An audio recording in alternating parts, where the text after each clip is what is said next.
And listen, I love real estate. Real estate has made me very, very wealthy. And I've learned to play by those rules. But, like, I'll give you an example. Wholesalers, right? People that wholesale properties. It's really up to a wholesaler's interpretation to what a house is worth.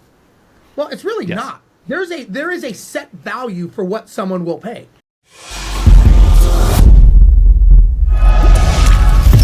You're checking out the Investor Shed podcast with Nick Beveridge and Jeremy. They're on the path to financial freedom, and they're taking their community with them. Stay tuned for the best free real estate investing advice on the internet.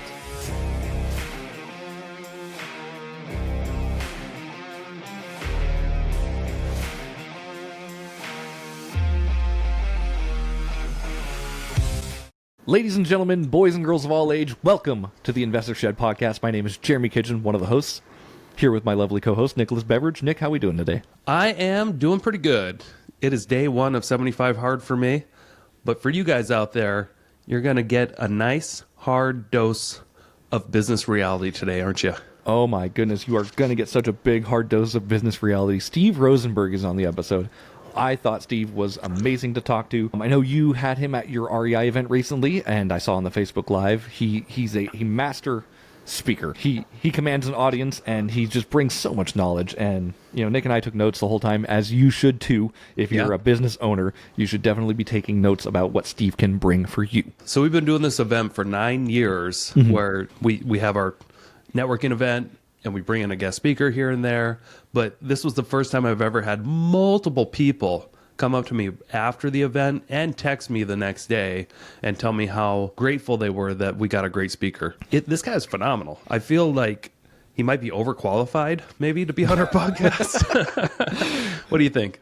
I don't think he's overqualified. I think he's very qualified, and he comes from abundance. He brings value to everyone, and you're definitely going to want to stick around and see how he can help you implement and integrate things into your business. Speaking of business, though, what kind of food should people be doing their business with today? I say just sweet potatoes with eggs over easy, and leave it at that. No salt. Sweet potato fries, no salt there. Get ready for another intro. Here we go. Welcome back to the Investor Shed podcast, here with our guest, Steve. Good morning, Steve. Hey, good morning, fellas. How you doing? Doing great. Thank you. Yeah, absolutely. Steve Rozenberg, by the way, Nick. He's got a full name. Full name is important for the episode. First and last name. Yeah, we're with Steve, but Steve Rozenberg is the man of the hour today. Jeremy, you always forget we do an intro and we say that, and then we say it again. And that's okay. So I'm trying to do better at this and just keep it simple and just get going. We don't need a moment. We're good. Steve, you just wait right there while Jeremy and I talk. Get outside. We'll figure this out in just a second. We do this. We've been doing it forever. We do an intro, and then we do another intro, and then you blend the two together, and you have two intros. So I'm trying to keep the second part where we have a guest just, hey, how's it going? Let's get into it. All right. But it is funny to just have two intros. So Steve Rozenberg. No, we're good, man. Man, Steve, man of the hour. Let's dive right in, of course. So, Steve, tell us a little bit about yourself, if you don't mind. Yeah, sure. So my background is I always tell people I'm kind of like an onion. I have a lot of layers to me. Background originally born and raised in Southern California, and became a pilot at a young age.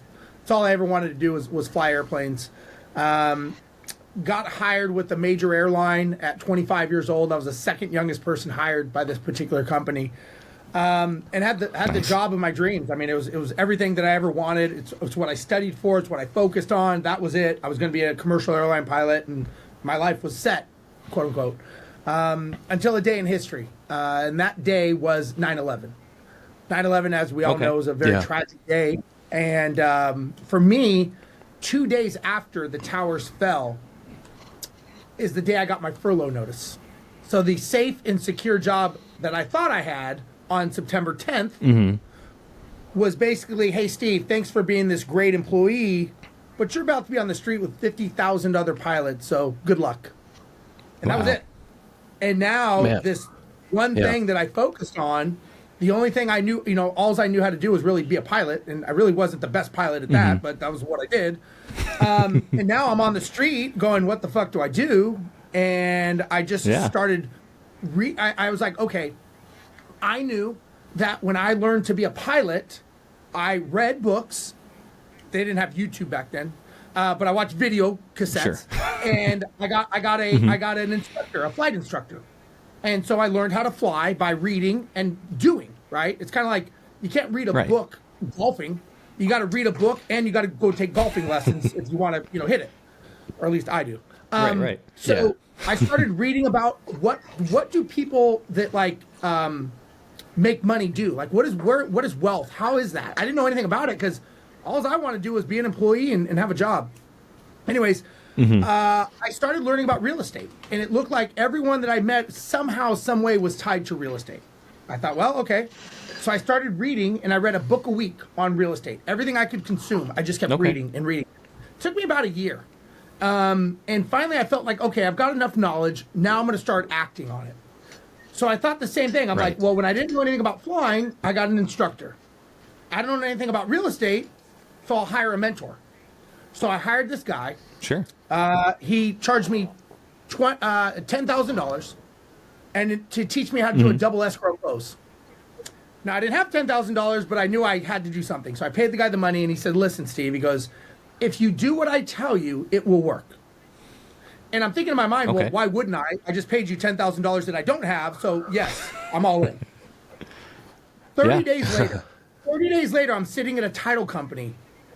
I've got a buyer, I've got a seller, and I'm in the middle, and I'm doing this double escrow close, and I have no idea what I'm doing. I have my phone in my hand of my mentor, and I'm passing the phone around to him so that he can talk them to this, because I'm thinking at any point the cops are going to bust in, and I'm going to jail. Like, this can't be normal. Yeah. We close the deal. I get a check for $20,000. I walk out of there, and I'm thinking someone's going to come after me because I'm like, there's no way. And I tell the guy, I call him up, I'm like, holy shit, I can't believe that just worked. And he goes, Steve, it works all the time. And I said, you must make a lot of people rich. And he goes, surprisingly, you're one of the few people that actually follow through. And I go, I don't understand. Like, you told me if I did what you said, it would work. He's like, yeah. I go, so why don't people do what you said? He goes, dude, if you can figure that out, you and I would be very wealthy. So I took that knowledge. I started flipping properties. I did very, very well doing what I learned. I learned a lot about communication, neuro-linguistic programming, communication, all that stuff, negotiating. And I made enough money to buy an apartment complex. Bought an apartment complex with me and another partner in Houston, Texas. Took that money, sold it, parlayed that into rental properties, single-family houses. Started buying single-family houses. Bought a lot of bad properties. That's another conversation. Bought a lot of mistakes, a lot of issues. Nobody wanted to manage them, so we had to start a management company to manage our own properties because they were so shitty, basically. Wow. What ended up happening is we started this management company, and we knew nothing about property management. We didn't even know if it was a business. It was very self-preservation at the time. But again, I realized when I wanted to learn how to fly, I got an instructor. When I wanted to learn how to learn real estate, I got a mentor. So I'm like, I don't know anything about business, so I'm going to get a business coach. So we get a business coach. Again, couldn't afford him, couldn't afford not to have him. Stayed with this guy for 7 years. And in 7 years, we built the fastest growing property management company in the state of Texas. We are operating in 3 major cities. We were the most well-known in the industry of property managers. 60% of our company was outsourced to virtual assistants in Mexico that we actually created our own virtual assistant company in Mexico. And then we were looking to franchise it, but a venture capital firm came along out of Silicon Valley. And they were like, we have never seen a business like this run. Like we've never seen this kind of growth on autopilot. It's running on its own. I said, well, I was a pilot, 9/11, went through the whole story, and they're like, we don't care, we want to buy you. And it's like, well, we're not really for sale. And it was like, everybody's for sale. You just need a price. And everyone has a price for sure. They were correct. We did have a price, and we ended up selling to a venture capital firm. They had 10,000 properties. And so now what I do is I have a lot of people asking me, Steve, how did you do this? Started working with Bigger Pockets. I did a lot of stuff with Bigger Pockets and got to know all those, amazing people over there. And I was just kind of the guy that was different because I came in with a business background and an airline pilot mindset. And so Right. What I started showing people is that anything you do, whether it's one rental property, short term, a BRRRR, or you're a realtor, property manager, all businesses are the same. We're kind of the ones who screw it up and mess it up. Businesses all run under the same chassis. And I know Nick was at my event in Coeur d'Alene that I spoke at. And it's kind of so simple. It just makes you go, holy shit, like, why didn't I know this before? And we all know it. I just maybe say it in a different term or different word. So in a 12-minute dissertation, that's my story. I love it. Nice. A lot to break down with that, but that's super cool. Yes. Yeah. So let's go go back ahead, Nick. a little bit. What I want to hear. What was it like getting 20 grand at that closing table? Was it similar to what you were getting paid as an airline pilot? It was a little bit more, but it was almost like I created this. Like I created this out of thin air. Yeah. And that's the amazing thing about real estate. Right. I tell people is like, you can do whatever you want because there's no rules. The challenge is you can do whatever you want and there's no rules. And so, you know, I what I realized in the real estate world, you know, I came from a corporate background of being a commercial airline pilot. And let's just say there's a certain level of you know, credentials that you have to be a pilot. So when you are a professional airline pilot, you are respected, and there's a certain level of you do what you say you're going to do. You know, I'm flying this plane to A to B, not A to Z. And so what I realized is when I got into the real estate world, the real estate professional was a little bit different ethics than an airline pilot professional. Meaning to say, I got ripped off, I got lied to, I got, you know, I'm like, but that's not what you said. It's like, yeah, I know, but I can't do that. It's like, but I don't understand. Like, that's not what you said. So what I realized after, you know, obviously getting, you know, taken advantage of like we all have and failing, I realized it's another set of rules. So I can't take the rules that I knew from the airline industry and inject those same rules and expect it to play the same. It's like playing football, you know, with water polo. It doesn't work. It's different set of rules. Right. I was assuming Can you give us an example? Of what? Of like what you learned, like going the difference in ethics basically between being an airline pilot, doing exactly what's on the checklist versus when you get into real estate and what are some of the new rules of people that you started learning? Well, number one, I've learned that people are lazy, and they always will not always, but the majority of time they always have a reason why they can't do something. And I'm just of a different mindset. Don't tell me what you can't do. Show me what you can. And you know, to me, when I would have a conversation, let's just say a contractor, and I'm getting a house rehabbed. What are you going to charge me? It's going to be X dollars. Okay, X dollars, and when will it be done? It'll be done on this date. Well, when that doesn't happen, it's almost like it's my fault for assuming that what he told me was correct. Well, what? I mean, it's not even possible, Steve. We can't do all this. I'm like, but that's not what you told me. Like, I based everything in the airline industry. When the flight leaves at 8:03 a.m., the doors are shut, and we push back at 8:03 a.m. So there was a lot more looseness and a lot more of, you know, well, my guy got a DUI. Your water heater is in the truck that's impounded, and so if you want your water heater, you got to give me money to get it out of impound. I'm like, what? I'm like, what? I feel like you're talking another language to me. Like, what? Why is that my problem? Well, your water heater is in the back of the truck. So these are the things that I've learned. And again, I'm not saying they're all like that, but I had to learn how to talk to people beforehand to make sure I understood who I was dealing with, if that makes sense. Yeah, absolutely. And to kind of go off your point a little bit, Steve, obviously you said, like, you know, you did say real estate doesn't have rules, but it does have rules. You just have to learn the new rule set. Correct. And the rule set has some flexibility for sure. Like, there are things that, you know, as far as ethics that we should and shouldn't be doing, but, you know, once you learn to play by the rules, the game gets easy. 100%. And listen, I love real estate. Real estate has made me very, very wealthy. And I've learned to play by those rules. But, you know, like, I'll give you an example. You know, wholesalers, right? People that wholesale properties. It's really up to a wholesaler's interpretation to what a house is worth. Well, it's really not. There is a set value for what someone will pay. It's not really up for anyone's, at least, and again, I'm just giving you my perspective. It's really not up to the person's interpretation. Now, maybe based on motivation, based on how they perceive it, that's fine. But there actually is a finite number to what that property is worth. Why don't we know that? Because we don't take the time it's we don't take the time to build the foundations of our businesses to create a successful model that is repeatable. And so again, I think a lot of times people get into real estate. When I talk to a lot of people in real estate, and I know what you guys' perspective is I'll ask them, like, why are you in real estate? I don't want a 9 to 5. I don't want to be told what to do. I don't want to be limited on my money. Yep. And I'll listen to them, and I'll say, that wasn't my question. You told me all the things you don't want. My question is why are you doing this? See, what happens a lot of times is we run away from the life that we don't want. We run away from fear and pain, but we don't really know what we're running to. So when I coach people, when I help people, I'm always asking them, like, where are you running to? Because, we have what's called the reticular activating system, which is our filter in our brains, and whatever we're focused on will happen. So even though you're saying you don't want a 9 to 5, you don't want to be told what to do, that's normally what people end up with, because I'll ask them, well, how's that working for you? Well, it's not. I'm stressed. I'm running around all the time. I'm like, you created exactly what you manifested because that's what you were thinking the whole time. Just because you say you don't doesn't mean it's not going to happen. I hate to tell you this.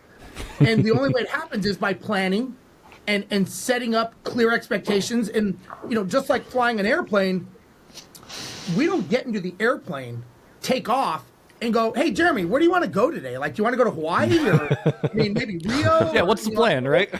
Like, I'm not even sure how much fuel we have, and I've never been to any of these places, but I've got a good gut feeling. What are the odds of us got a vague idea of what this looks like. Yeah, and so if you're getting on a plane to Hawaii, you know what time they're boarding, you know what time you're deplaning, you know how long the flight is. As pilots, we know the routing, the weather, the destination, the runway we're going to land on. We know everything. We know contingencies, emergencies, all those things. But the thing is when I talk to business owners, real estate investors, they don't know their destination. They don't know their routing. They don't know the weather. They have no idea how to get there. They can't even tell me where it is. And then they're shocked when they fail. And I tell people, this is why planes don't crash as often as businesses do. Because we pre-plan our route and our flight. If you sat back and planned your route and your flight for your business, and I tell people, if you own one rental property or 50, you own a business. The problem is the person who doesn't understand it's a business is normally the person that owns the business. And that's why it fails. Sure. Yeah. Yeah. Also, there's a lot at stake. If some of those procedures aren't met as an airline pilot, I'm sure.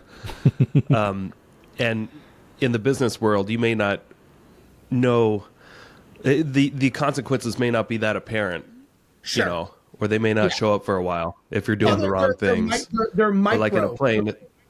Yeah, I tell people all the time, if you have a bad day, a contractor screws you over or something happens, you can get over it. If I have a bad day, I'm on Fox News. So there's a difference with what happens to us, but here's the thing. And, when I coach people and I do my 2-day events and stuff, I explain how pilots deal with emergencies, because we are taught and trained there's a psychological way, whether it's a minor emergency or it's a catastrophe about to happen, we do the same 4 things every single time. And so I tell people, if you were to do these 4 things, no matter what happens, and listen, I'm not demeaning anyone's issue. If you have a contractor that screws you over or a tenant trashes your property or a fire in your property, I get it. You could quantify those as emergencies. I'm going to put my emergency of having an engine catch on fire at 35,000 feet with 300 people on board. I'm going to say that's a bit different than your emergency. So, but I guarantee you the way we handle our emergencies is much, much different than the way you would handle yours in the situation. We probably will live. I don't know on your business of how you treat it, and so there's a lot to be learned by the airlines and how we do things. Yeah, right. Structure and kind of what you were talking about a little bit too, Steve. Where you said people don't really know where they're going or how to get there. And I think that involves a lot of clarity because people see real estate investing as like this golden orb of financial freedom and how they can get there. But like they said, people just don't know how to get it. Do you help people find clarity? And if you do, like, what steps do you give people to help them find that? Yeah, and listen, success is different for everybody, right? What I can call successful, you may not, and you may not, right, Nick? So my whole thing is I am a product, and I am a big believer that success has nothing to do with the amount of zeros in your bank account. Nothing at all. As a matter of fact, that can amplify the bad person that you are. And we've all seen it by people that we know that make a lot of money, and we go, man, I would never want to be that person.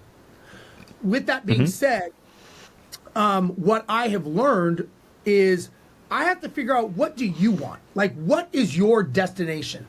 So a destination, a goal, I tell people, like, I'll ask you, like, if I said, hey, Jeremy, what's your goal? And you're like, well, in 5 to 10 years, I'd like to retire, and I'd like to just have enough money in the bank to survive and not have to work. What the fuck is that? Like, that told me nothing. Like, when you think about it, it's like, it's not quantifiable. I can't measure it. There's no way 5 or 10 years enough. Like, if you made $1 a month, you go sell all your shit and go live in a park, and you're retired, but you won't like the memory. Right. So we have to create something quantifiable of, okay, what is the date, a day, a month, a year? What is the revenue created? So you may say, another way to do this is, Steve, in 20 years, I want 20 properties paid off, giving me $20,000 a month in passive income, and I want to be working 3 days a week. Now we have a destination of where we're landing our airplane. It's quantifiable. We can measure it, and we can execute on that. So now what we do, and again, that's for you. Nick may say, I want $50 million portfolio, giving me a 35% profit margin in June 1st, 2029. Okay, so we have two different destinations, and that we normally all do. So the more specific we can be, the better chances we have of hitting that target. So I'm like, 5 to 10 years is a big difference. 5 to 10 million is a big difference. If you can't tell me specifically what that goal is, where it's going, how are you going to explain that to your spouse? Explain that to anyone who works for you? And have the culture in your business? Because, the biggest challenge, and this is very common with real estate people, real estate investors, I know because I'm one of them, is that the biggest challenge is that we have to understand that a business is made up of a team. That team is called leverage. There is no one that I've ever met that is successful in any form of business that says, I did it all on my own. It doesn't exist. So we have to get out of the fact that we're not that important. And we have to, the reason people come to work for you is for a paycheck, but they stay because of your leadership, or they leave because of lack thereof. So when I see people having this challenge with their leadership, with turnover, a lot of times people are just there for a paycheck because the leader has no idea where they're going. I don't know what the fuck this guy's doing, man. Every day he comes in, he's pissed, he's yelling. I don't even know what the goal is of this thing anymore. So you have to know where you're going, and then you have to become the leader that steps up and inspires and communicates people to want to work with you to reach that goal. So it's a long answer, but to answer your question, if I was working with someone, I need to know, what is that goal? And we have to define that as clear and concise as we can, because if you're like 5 or 10 years, 10 to 20 million, I'm like, I can't, that's too big of a target. So the more precise with we got to do the end destination and work it backwards, really. Sure. Yeah. So can we talk a little bit about starting from square one then, and like actually having a vision and a purpose and like goals? Because I found it so interesting. I was just about a month ago or so, I was in one of these top producer meetings at my office at Keller Williams Realty, and it was for the ALC. It's Agent Leadership Council, and you have to be in the top 20% to be there. And then we went around the room in this one exercise, and we started talking about what's your vision and purpose and what are your long-term goals. And I was astonished that even in this room of high performers, 80% of them had no vision, no goals. They just showed up and just were talented and just did what they did, but they really struggle with that. Never really thought about it. Oh gosh, what do I actually want?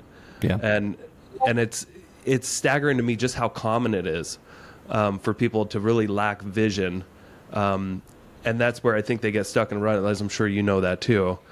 But let's say for those out there that just don't they just know they want a business that performs well. Is there some sort of a template that you provide for those that do just completely lack vision, but know that they just want some structure in their business? Yes. So, it's funny. So I do these 2-day events, and part of these 2-day events, I use an example, and obviously real estate people can get this. Let's say we want to build a house. Okay. If we're going to build a house, do we build the structure first, and after it's all nice, done, and pretty, we go, oh shit, I forgot to put the foundation on down. And then do we start digging the foundation under the house? No, because we know it doesn't work that way. There's a law of sequence, right? There's an order of doing things. When it comes to people building a business, let's say the house is the business. Let's say the foundation is 12 inches. But if you wanted to build a bigger building, meaning like an apartment complex, would the foundation be the same or would it be bigger? What do you guys think? Bigger. Bigger. It'd be deeper, right? It'd be thicker. Yeah. Because it's a bigger structure. Now, the more weight you put on it, the more your foundation should be there.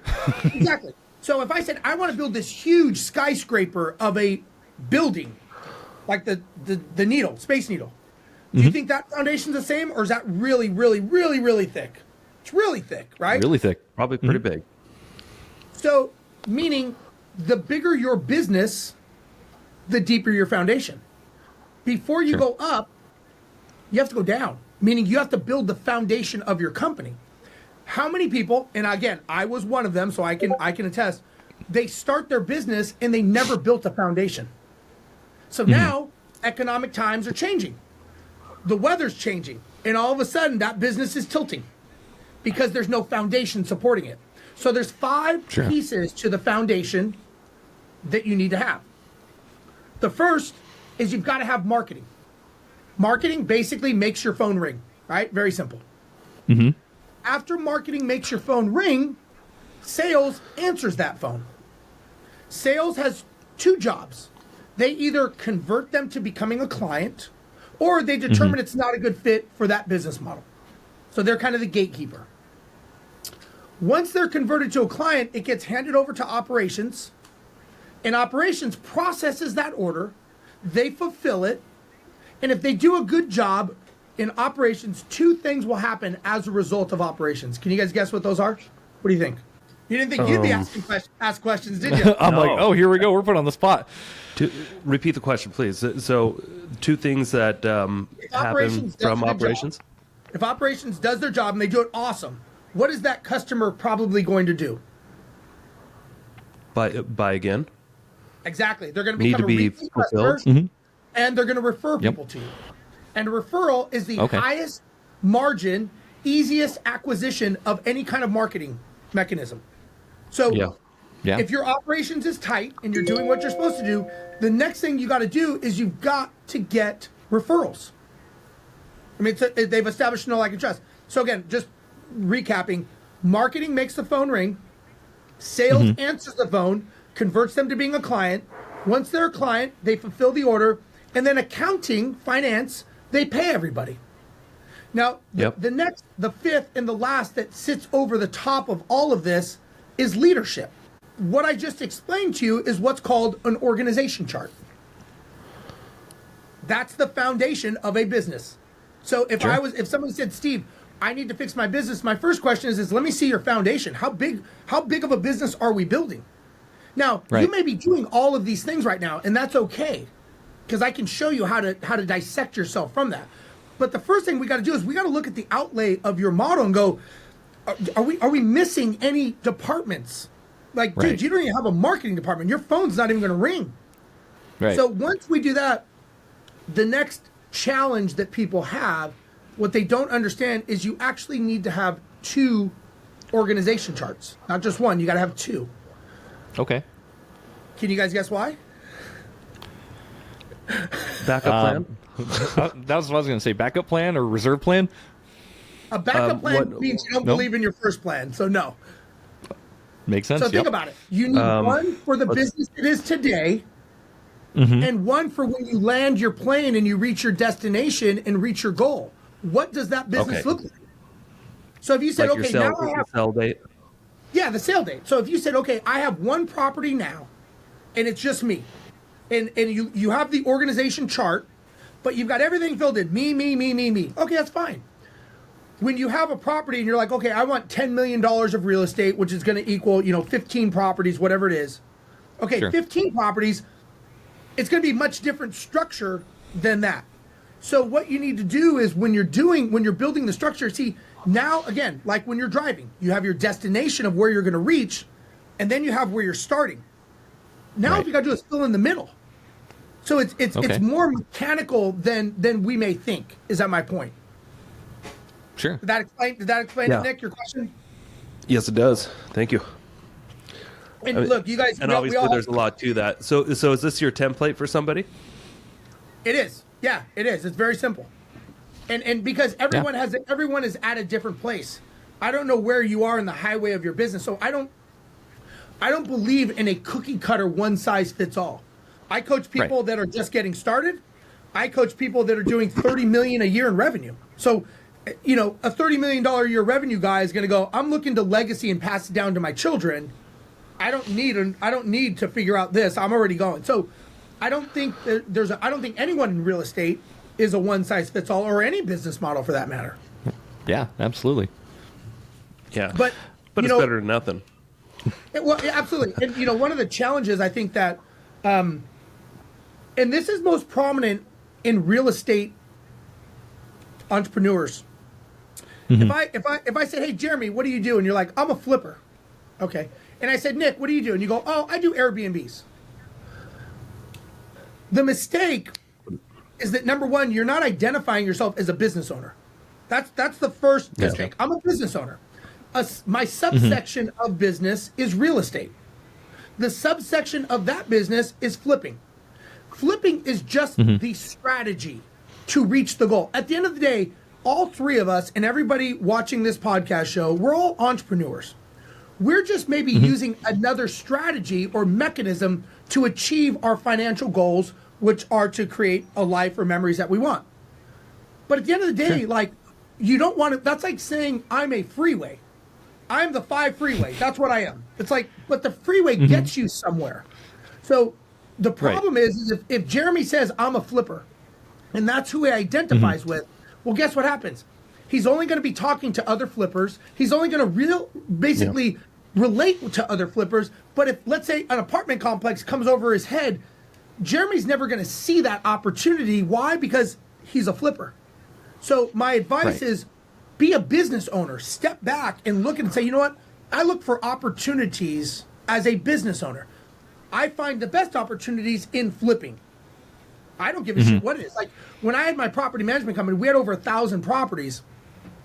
And people would say, like, oh man, how do you deal with all the tenants? I'm like, I don't talk to the fucking tenants. Like, I have employees that do that. Like, I'm a business owner. It could be dog food. It could be dry cleaning. It doesn't matter to me because I look at everything as a business owner, not as the specialty of what I'm doing. And I think that's very common with real estate investors. And I think it's a mistake personally.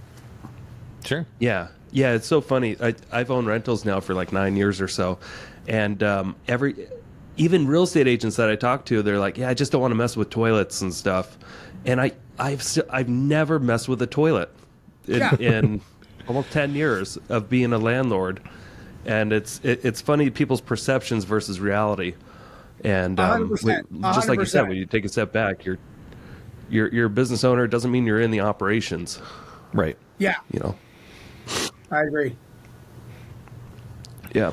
I do want to go back a little bit, Steve, if you don't mind. We talked a little bit when you first started talking. We said when you got a coach, you said you couldn't afford him or you couldn't afford not to have him. Was that right? Correct. Okay.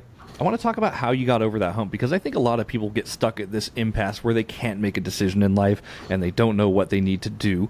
Obviously, you're a man of business. You know these things, but for the average person, like, they can get caught up on that hump. And how do you get over that? So again, that's, we always fear what could go wrong, right? That's typical, right? When we're doing stuff, we always fear what could go wrong. And after we fear what could go wrong, I always tell people, but it could go right, right? I mean, there is a possibility that things go wrong. So I always tell people, like, if things can go right, why not focus on that? And so the biggest challenge I had to get over is what could go right, if that makes sense. And so, Yeah. but think about it. When you're doing something out of the norm, the first thing you think about is what? Do you think about all the success you're going to have, or do you think about what could go wrong? Typically, what could go wrong? Yeah. Right. It's like a basic instinct. All you're Yeah. thinking about is survival. Like fight or flight almost, yeah. Right, exactly. It's like people look, when you got involved in real estate, how many people told you what could go wrong? All of Everyone. them. A lot. But Yeah. I'm like, Everyone I but talked you to. got into this thinking it could go right. So when we got a business coach, here's the thing, and this is the honest truth. Now I knew, I already had some background of being a flight instructor to being an airline pilot, right? So, and I don't even know do you know what the investment is to be a pilot? Do you guys know? I have no idea. So, what do you 100 think? grand? Okay. So, A lot more than being a real estate agent. So, I'm gonna give. Is it okay if I give you guys some numbers, financial numbers? Yeah, definitely. Yeah, absolutely. We love numbers. Okay, cool. So, between the age of 19 and 25 years old, back in 1992, just to show you how old I am, I invested $100,000 to learn to be a pilot. All my flight instructors. Today, Okay. that's about $350,000 if you took inflation and fuel and all that stuff. So Sure. let's just say Damn. $100,000. Now, I've been a pilot for 25 years. In that time frame, so far, I probably earned about $5 million as a pilot, right? Not Okay. counting my 401k and pension and all that stuff. About $5 million. Sure. So the question is, would you invest $100,000 to make $5 million in 25 years? I think everybody would go, fuck yeah, why wouldn't I, right? I mean, it's kind of a no-brainer. Yeah. Now, when I started doing the real estate, I paid the guy $10,000. That $10,000 has parlayed over and over. Now I buy stuff with, Brandon Turner and AJ Osborne and these other guys that I know. I probably get a year just from that, not counting assets and other things that I own, but just from that, I probably get about $250,000, $300,000 a year in passive income because I invested $10,000. So Right. it took me Yeah. about 12 years to make that happen. So the first time it was 25, and then it went to 12. So I was learning to shorten the cycle. Now, when it came to the business coach, it was about $100,000 a year is what he charged us. We had him for 7 years. So that was a total of $700,000. It's a lot of fucking money. Yeah. People say, like, how Yeah. could you? Damn. Yeah. That's a lot. I can't disclose how much, but I sold this for millions and millions of dollars in 7 years. Sure. So what am I doing? I'm Yeah. learning how to speed up the frequency of making my money back. The first time was 25, Right. and it was 12, and then it was 7. So I'll tell you a story, and I'm not saying this to brag. You guys brought it up, just so we're clear. Sure. So Yeah. I'm a big believer in self-development and trying to be better. And I believe that, if you want to be a black belt, you hang out with black belts. If you want to be an 8-figure business owner, 9-figure business owner, you got to hang around those guys. That's just how it is. Yeah. Yeah. So I have a mentor of mine. His name is Marshall Silver. And he teaches something that I really wanted to learn. He's already mentored me. One time I invested 3 days, me and my business partner, and it was a $50,000 investment for 3 days. I'm like, whoa. But we did it. Great. Yeah. Now it's like 6, 7 years later. I sell my company. I'm speaking. I'm learning how to help people. He's like, I can show you how to do something, and it'll make you an extra $1 million in 1 year. I'm like, really? He's like, yeah. He goes, what you're doing is great. He goes, you're one of the few people that actually cares, and you're actually making a difference in people's lives. He goes, and I can add $1 million to your bottom line if you do this thing. So I'm like, okay. So he's like, if you come and spend the day with me one day, it'll change your life. I'm like, really? I'm like, man. So now I'm thinking in my mind, okay, I spent $50,000 for him with 3 days. I'm like, okay, what would one day be? What do you guys think one day Right. would be? Just one-on-one coaching? One-on-one at his mansion in Carlsbad, me and him the whole day. Say $500,000. Yeah, 75 grand. It was 60 grand. Okay. Oh, so close. Okay. So $60,000 for one day. And I'm like, oh, man. But now I'm thinking, well, if I don't do it, I'm a hypocrite because I always tell people, oh, you got to invest in yourself. This is what I'm doing. So I spent $60,000 for one day with this guy. And sure enough, it ended up earning me an additional $1 million because of what he taught me. So now I compressed it to one day. One day of learning gave me 1 year. So my point of people that are not sure about getting coached or mentored or whatever, or can't afford it, I am not the smartest guy in the world. I don't profess to be. I'm not a guru. I'm not anything. I know if you want to be successful, you got to be around more successful people. Proximity is key. Yeah. Yep. If you want to be successful and you want to, listen, the one thing we don't have is time. It's one thing we don't have. We have everything else. Time is not something we can get back.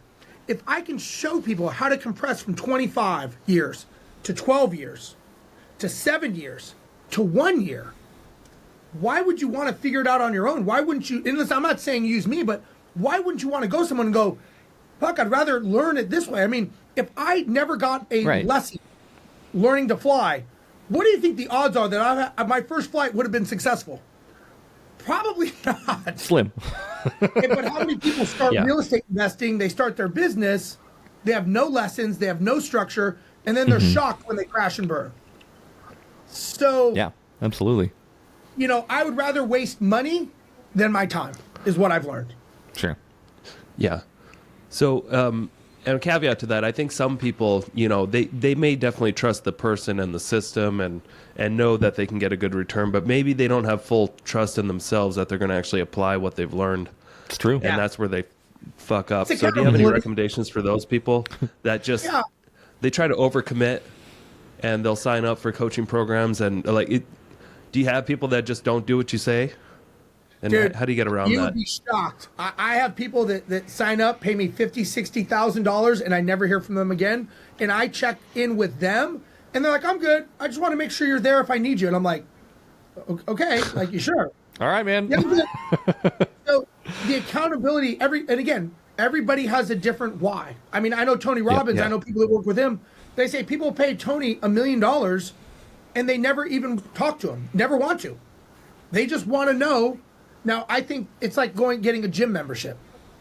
I think having accountability, like you and I talking one time, and if I did a coaching session one time with you guys, I'm not going to show you how to be a millionaire. I'm not going to show you how to be successful.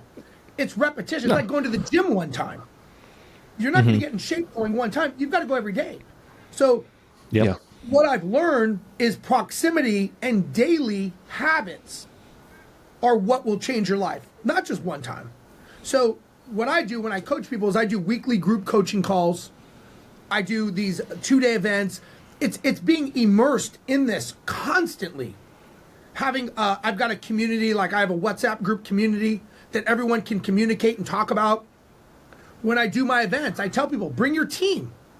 Like if I like Nick, let's say you had a team and you had employees. And I'm like, Nick, I'm going to show you how to make your business run without you. I'm going to put your business on autopilot. But I'm only going to talk to you. Well, how the fuck are your employees going to figure out how to run on autopilot when I'm only talking to you? Bring them and let me talk. That assumes that I have great leadership skills, and maybe I don't. Yeah, and I'm not trying to groom you to be a coach or mentor. I'm trying to groom you to step out of your business. So what does that mean? I've got to get access to your workers, bring them to the events, let me talk to them, and get them to get their mindsets shifted. Because if you could have done it, you already would have, but you haven't. So let me have a crack at that. So that's kind of one thing that I've learned. True. Yeah. Man, it's tempting. Yeah. Because I feel like we have this great business, great potential business to really take it to another level. But it's just, man, we have this shiny object syndrome, my partner and I, where we could go all in on our business that brings in, the main bread and butter, our real estate sales business, and we have an amazing platform for bringing in almost unlimited leads, and we can go all in and hire a bunch of sales agents and tackle different market centers. But then, you know, a new flip opportunity comes up, and then we just get immersed into fixing up a house. Yeah. Well, and again, It's that just goes back to your- been this way that for the goes back last to 6 or your 7 why. years. Well, and sometimes and I get people all the time, they're like, Steve, I've got this deal. And I'm like, does that align with your goal? Does that get you to your destination? No, then don't fucking do it. It's simple. It's a no. More successful people, the one thing they have in common is the power of no. And it's tough because you're like, man, I can make $50,000, but you may be giving up $1 million opportunity because you're sidetracked. And listen, we have mutual friends that you guys know that I coach, and part of coaching them was getting them focused on one thing. They were successful at a lot of things, but it was like, we got to get these are distractors. These diffuse. It's like a laser beam. If you have a laser beam and you diffuse that across a room, it's not really going to do anything. But if you make it pinpoint and focused and intentional, it'll cut through anything. That's how you have to be. You've got to be focused and intentional. And you know what? Those are great things, but they're not for me. Listen, I get people all the time. Hey, Steve, do you want this? Hey, Steve, do you want that? You know what? I appreciate that, but no. I'm focused on what I do. So that's how I've learned. The ones that are truly successful, they do that. They don't do 10,000 different kicks once. They do one kick 10,000 times. And it's the same adage of just focusing on that one thing and just dialing it in. Yeah. And kind of speaking to your business a little bit, Nick, obviously you guys do real estate sales and you do the flipping and you do the investing and stuff.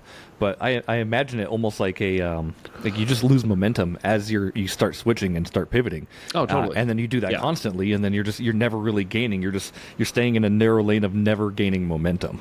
Yeah, we've been stuck at selling about 100 homes a year for the last 4 years. We haven't really grown much beyond that, and that's because it's because of a lot of things, but it's because of the distractions. Yeah, you know, we see a new house to fix up and do an Airbnb or something like that, and then all of our focus goes away. And I'm not going to be grateful. I mean, we sell 100 houses a year. That's pretty awesome. Which I think is pretty great still, absolutely. But it could be so much more. Yeah, and we got to find out what you want more, I think. Yeah. Well, and listen, sometimes sorry, Steve. When we manage properties, we only managed single-family properties. That was it. And we had a lot of people that would come to us saying, hey, do you want to manage our apartment complex? Do you want to... We had maintenance crews like, hey, can you do our rehab? And we're like, no. We do one thing. We make cheese pizzas, and we make the best freaking cheese pizza. We know all about that cheese pizza, and nobody can make a better cheese pizza than us because we are focused. I love that. Yeah. And I know we kind of talked on it a little bit too, but do you have any advice for people trying to get to that level of focus? Like, I know a lot of people, me especially, like, I'll be vulnerable. Like, I get distracted. I get shiny object syndrome as well.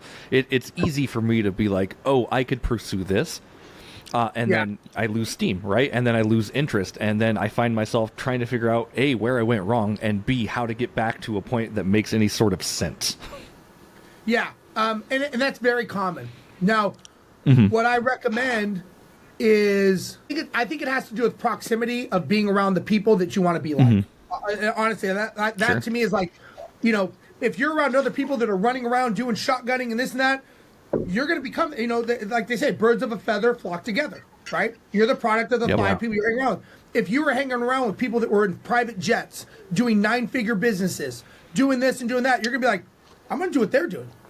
So they don't have more hours in the day. They just treat their days differently. And that's what I would say to you. Treat your day differently. And if you can do that, you're going to be much more successful by being focused. That's one of the reasons in my coaching program, I have this WhatsApp group. And what I've learned is it's not just one particular industry. There's people in the roofing, trades, pool people, real estate investors, syndicators, like you name, property managers, because we're all entrepreneurs. We just may be doing something a bit differently. I got a buddy of mine, he's in there.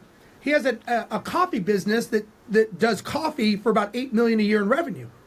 Well, he knows, and I said, people are like, but what does he know about business? I'm like, branding, supply chain, delivery, you know, like, so they're like, oh shit, I didn't think about that. So it's like, we have all these other people that are entrepreneurs around us.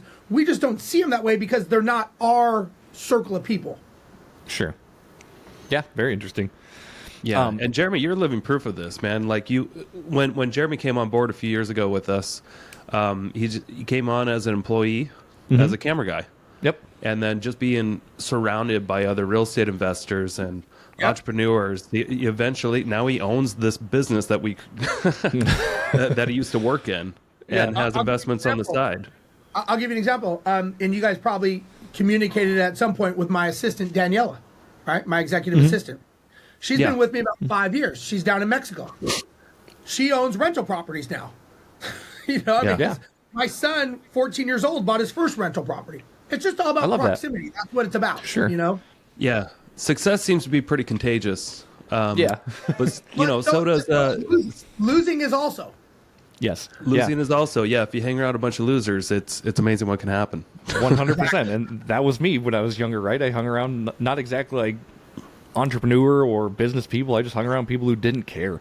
And you adapt that attitude very quickly when you're in that circus, unfortunately. Absolutely. But, like I said, Nick, like you said, Nick, I got on your team and I got that itch. And I figured, I was like, there's a better way to live and there's a better way to make my life. I'm absolutely going to take advantage of that. Yeah. Yeah. Steve, I want to talk about real quick. So we talked a little bit more about at the beginning of the episode, some of your failures. We haven't actually went into those. Would you like to talk about some of those today? How much time do you have? Man, we got about 10 more minutes on the episode, but look, me specifically, like I learn a lot from when I fail or when I do something wrong. Like that's my key trigger point of like a core memory has been made. This is how you can change. And I'm sure you've learned many, many lessons over the years doing this stuff, but just like, what are some of the big takeaways? You don't have to dive deep into your, failures or anything, but like maybe tell us about the one or two that like hit you the hardest and how you got out of those holes. Yeah, I mean, I would say the first one, the biggest one was, I bought a bunch of properties that were bad properties, really, is what it comes down to. And because of that, I had a lot of, it was stressful nights, couldn't sleep, all these problems, all these challenges. And what I realized, the worst part is that I did it. I put myself into that position. I couldn't afford to pay the mortgages. We had all these maintenance problems. We had all these issues. Let me just say this. I've had more failures so much that I actually wrote and published a book about my failures. That's how, but I will tell you, had I never had those failures, so when I had these properties, it got to the point that my wife said, Steve, if you buy another one of these shitty houses, it better be nice because you will be living in it because you suck at buying houses and you're no good at this. And I kept thinking, I can fix this. Ouch. I can fix this. Hard truth. The reality is I couldn't fix this. I was not doing the right thing. And I was so tunnel visioned in that. I couldn't see it. Hindsight, of course. Yeah. That was the problem. But that was not the way to handle it. And that's what I realized was one of the biggest challenges was I was the problem. And that's a challenge that we all have when we're trying to do something. We're trying to, get involved and do all these, real estate events, and we want to be this big person because we want to be the person that we think other people want us to be. It's not who it is. Sure. And I listen, my failures go on and on. I will tell you, without a doubt, I would not be where I am today had it not be for my failures. My wins, I don't remember my wins. I remember the day I got my furlough notice, and I remember the day that I had to go home and tell my wife that I didn't know how we were going to survive because I only knew how to fly a plane. I don't remember the days that I flew the 787, the 777, all these.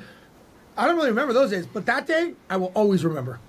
So the failures, and the thing is it's only failure if you don't look at it as feedback. It's not a failure. It's you're getting feedback of what didn't work. Now it's our ego and our pride that turns that into, oh my God, I'm a failure. But the thing is this is the other thing I learned. Nobody cares. Nobody gives a shit if you fail or win. We think we're so important. I tell people like with social media, I'm like, so why don't you do like social media? Well, I don't want to look dumb. I'm like, you have 3 fucking followers. Do you really think anybody cares? Like, no one even knows who you are, and you're worried about looking dumb. I'm like, your obscurity is your biggest challenge. And I'm like, you're not as important as you think you are. And they're like, oh, I didn't. I'm like, that's just reality. So Yeah. that's my opinion on it. No, I think that's great. I preach a little bit of social media stuff too, Steve, and I tell people the same thing. Like, if you've got your 10 followers and you make a bad video, who fucking cares? Nobody cares. I guarantee you, your The only first person that cares is you. Exactly. And I tell people all the time, like, I guarantee your first will be shitty compared to your 500th. Yep. That's just reality. Yep. It's like going to the gym, running, doing anything. The first time you rode a bike, the first time you learned how to walk, compared to, you think of any scenario, we all looked bad and failed. But we got up. You didn't learn to walk and go like, I don't think I'm going to do this walking thing. I think I'm just going to lay around for the rest of my life. Bad. I don't like it. You got up and figured it out. Yeah. You failed, but you kept going. So there's a difference between failing and being a failure. Sure. And giving up means you're a failure. Yes, absolutely. You only really fail if you stop and you don't learn and you don't take action from those. Absolutely. So Exactly.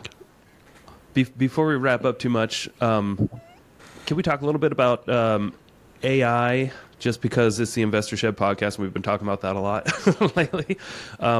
Do you recommend any of your guys that you coach start implementing any kind of AI tools in 100%. general?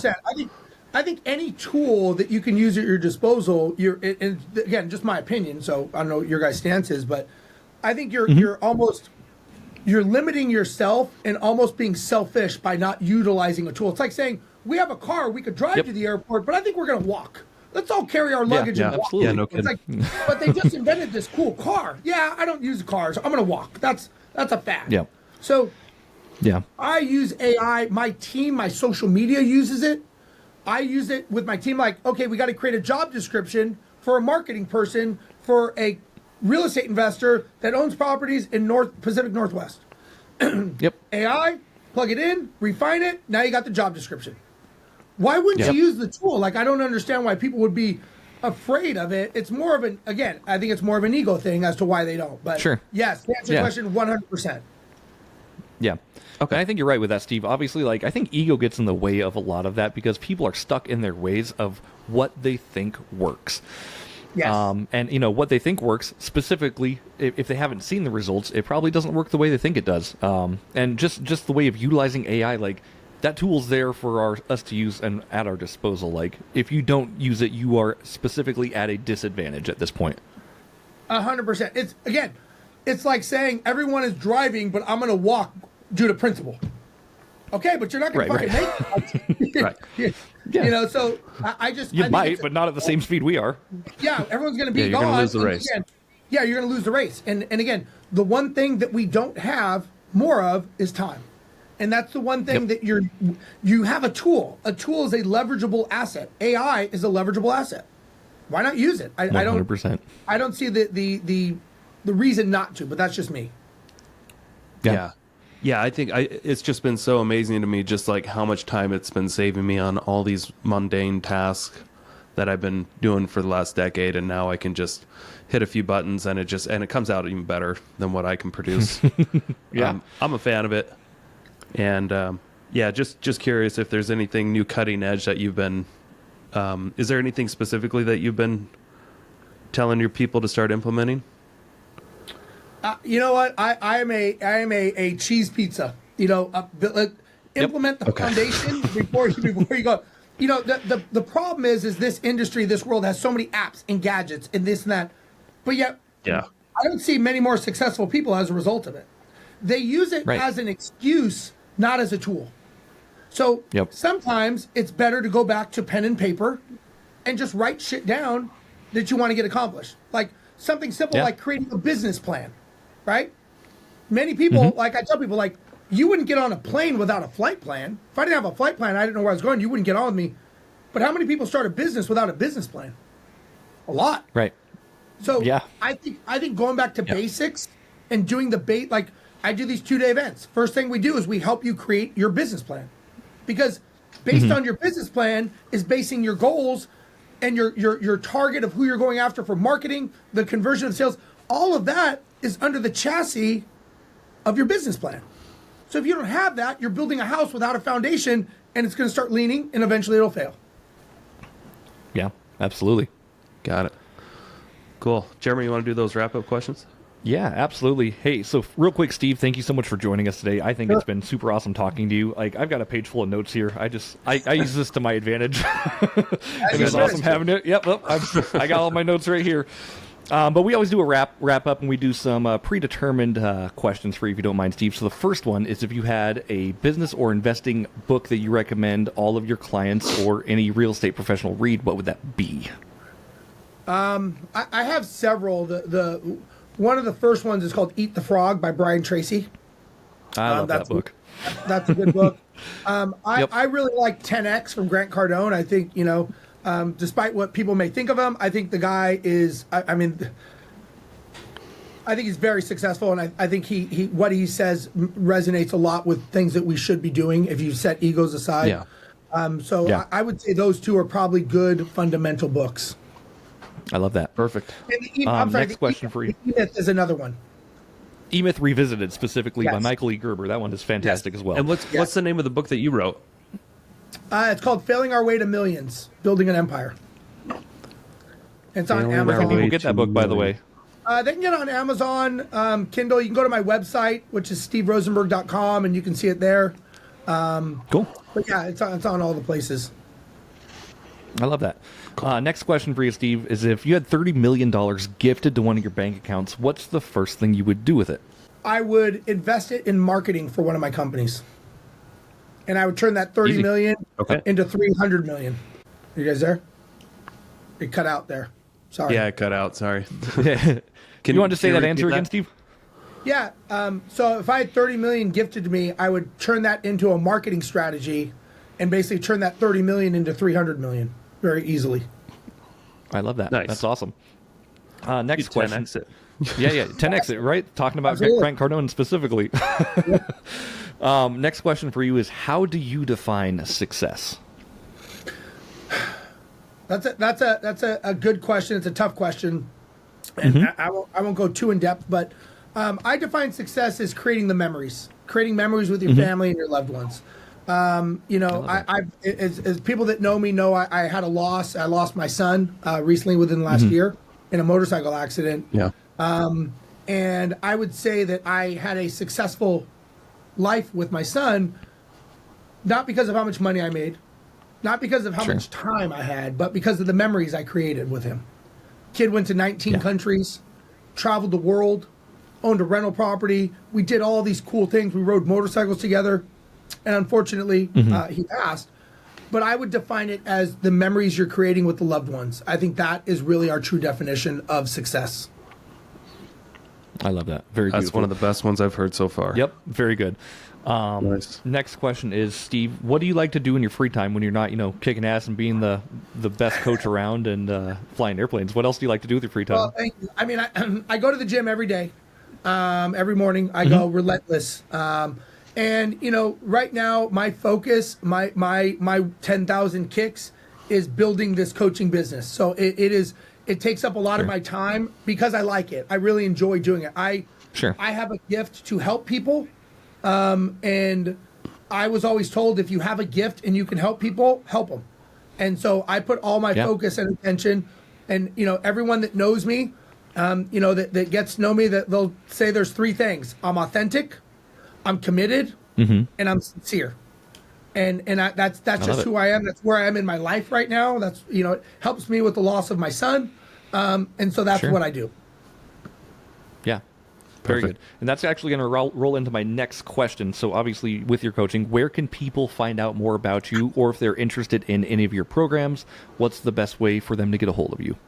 Yeah. So if the easy way is go to my website, which is steverozenberg.com, ROZENBERG. So they can find me there. They can also get a hold of me on any of the social media channels, and it is me that answers. They can just send me a message, DM me, and say, hey, I'd like to know a little bit more. And it's just a conversation. I'm a big believer that, before I coach anyone, I want to date them, because I don't want to waste their time, and I definitely don't want to waste mine. So I think it's important to understand, before we marry each other, let's date a little. So I do these 2-day events here in Houston, Texas. These 2-day events are 2 days workshop, down and dirty. I only allow 20 to 25 people. And it is, it's one of those ones I've actually got one coming up this week. Ashley Kerr from Bigger Pockets is going to be there. Real estate investors, property managers. But it's where we can learn and you can build your foundation before we start building on it. So I always recommend people, if it's like $9.97 to come. It's very inexpensive. It's $1,000 for 2 days. I get paid $10,000 to $20,000 for an hour of my speaking. So to get me for 2 days for $1,000 is really good. But I do it because I want to help and I want to improve people's lives. So I always tell people, if you're not sure if any of the things that we talked about today, you're going, fuck, I don't know. Spend 2 days with me. I mean, we spent an hour. Imagine 2 days with me, what you would learn. It's a lot. Yeah. And you normally charge $10,000 to $20,000. So first of all, thanks for not charging me that today. I appreciate it. Yes. But you should still go to Steve's events for sure. Yes. Yeah. And I just want to throw this out there too. I want to say thanks for, I've got this coaching call with you coming up soon because I donated to Live Like Jet. And just the pre-screening questions that I had to go through and upload, my business, my org chart and all that stuff. It was almost enough to be like, all right, cool, I know what I need to do now. We didn't even have the call yet. But I just want to commend you for putting together a pre-screening before your coaching calls that precise. It really made me reflect like, okay, I think I know what I need to do. But have you gotten that kind of feedback at all? I get a lot of people thanking me. I get a lot of people that say, you know what, man, I didn't know what I was going to do. I really was at the end of my rope, and I didn't even know which way to go. So I get a lot of people that just thank me for giving them time to vent, to bitch, to complain, to give them an outlet and a strategy to move forward. So I'm glad I can be that person. That's awesome. Yeah. Very cool. All right, cool. Well, thank you for being here. Yeah, thanks so much, Steve. If you want to learn more about Steve, just go to his website, steverozenberg.com. Yep. And we will see you guys next week. Awesome. Adios. Bye. Thank you so much for checking out the Investor Shed podcast. If you enjoyed your time, make sure to leave a 5-star rating and review on Apple Podcasts and Spotify. Follow along on YouTube, TikTok, and Instagram at The Investor Shed for shorts and promos about each episode. Do you want to be a guest or know someone who has great real estate investing advice and stories? Reach out to us at theinvestorshed@gmail.com.